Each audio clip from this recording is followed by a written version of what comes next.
డాలర్‌తో రూపాయి మారకం విలువ అన్నటువంటి దారుణంగా పడిపోయినటువంటి పరిస్థితి. అదే సందర్భంలో వచ్చినటువంటి సమస్య ఏంటయ్యా అంటే రూ. 91.64. భారతదేశపు రూపాయి చరిత్రలో ఈ స్థాయి పతనం ఎప్పుడూ జరగలేదు. దీని ఇంపాక్ట్ మనం విదేశాల నుండి సరుకులు కొనాలన్నప్పుడు, అది ఆయిల్ దగ్గర నుండి, బంగారం దగ్గర నుండి, విదేశీ కార్ల దగ్గర నుండి, విదేశీ ఫోన్ల దగ్గర నుంచి, విదేశీ టీవీల దగ్గర నుంచి ఎలాంటి ఏవి కొన్నా సరే రూపాయి పెరిగిపోతుంది రేటు.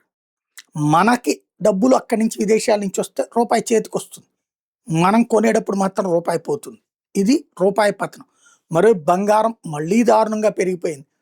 1,51,000 24 క్యారెట్లు పొద్దున మాట్లాడుకుని 1,50,900 ఇప్పుడు ఇంకో 800 పెరిగిపోయింది. 51,500 దాకా వెళ్ళిపోయింది. వెండి 3,16,000 నుంచి 3,18,000 3,20,000 దాకా వెళ్ళిపోయింది. ఓ పక్కన ఆటి ధరలేమో పెరుగుతున్నాయి, ఈ రూపాయి ఏమో పతనం అవుతుంది. ఆర్థిక పరిస్థితి అయితే అయోమయంగా ఉంది.